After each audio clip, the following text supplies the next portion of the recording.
The Satphone buzzed against my chest plate. I almost ignored it. Mid-infil, low crawl, night vision painting the world in green silence. But command never called without reason. I pressed the receiver. Static.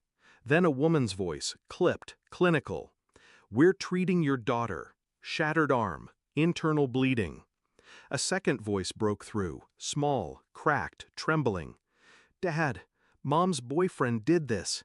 He made me lick his toilet seat." My gut froze colder than any battlefield. The phone shifted hands. My CO's voice, steady, no hesitation. "Mission aborted. Blackhawk is yours, no questions." I didn't blink, didn't speak. I just turned, signaled extraction, and strapped in. The blades chopped the night apart. I felt nothing. Not the desert air, not the weight of the rifle across my chest. Just a hollow certainty I was coming. Her words replayed in the roar of the rotors. Not the injury, not the hospital, the boyfriend. The word mom, my wife, the woman I once believed in. The one who swore fidelity when I was deployed, who kissed me on tarmacs, who sent photos of bedtime stories.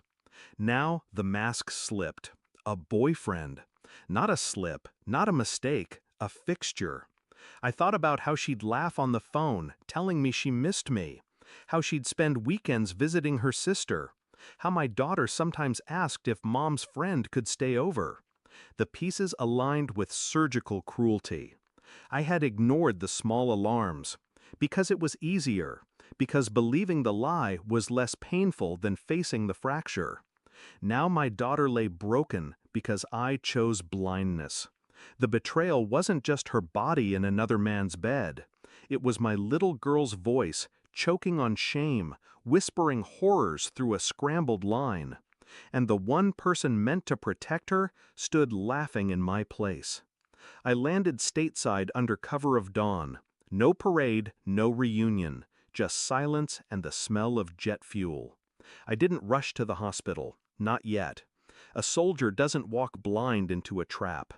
Instead, I gathered intelligence. Her phone records, bank statements, location data.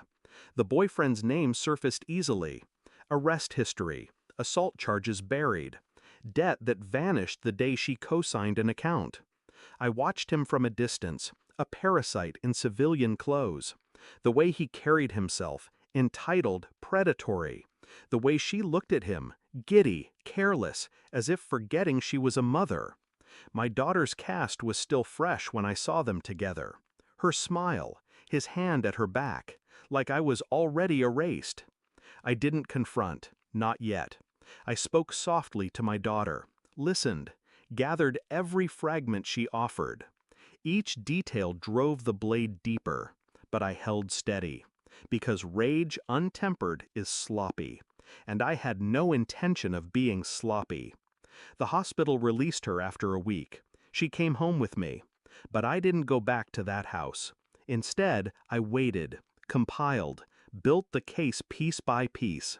Surveillance photos, bank transfers linking her to him. Her messages, laced with contempt for me, lust for him. And worse, the reports from child services I pulled strings to access. Complaints from neighbors, a teacher's note about bruises unexplained. The truth was uglier than infidelity. It was abdication. It was complicity. She didn't just betray me, she betrayed our child. The night I laid the folder before her, she laughed at first, nervous, defensive. Then she read. The laughter drained into silence. Her hand shook. "You went through my life," I interrupted. Calm, cold. "No, I went through the wreckage you left behind." Her eyes darted, her face broke. I stayed motionless. Because the storm belonged to her now, not me. I didn't hit him, didn't scream at her. Violence would have been mercy. Instead, I made them watch as I slid duplicate folders across the table. One for the police, one for child services, one for his parole officer, and one waiting with my attorney. "You won't see her again," I said simply. She knows the truth now, and soon so will everyone else. Her mouth opened, closed. Tears blurred her face. He cursed, fists clenching, but he didn't move. He knew what exposure meant. I stood, took my daughter's hand, left the papers behind like a live grenade with no pin. Their silence followed me out. It wasn't victory, it was execution. Now nights are quieter. She sleeps down the hall, her breath steady, unbroken. Sometimes she wakes crying. I sit beside her until she remembers she's safe. I don't mention her mother. I don't whisper promises. I simply stay. Because staying is something her mother never learned. The betrayal still burns, but differently now.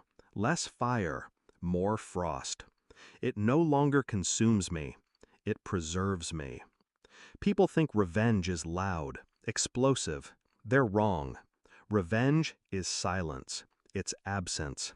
It's the empty chair at the table they'll never reclaim. And when I close my eyes, I see one thing clearly. They thought they shattered me, but all they did was free me.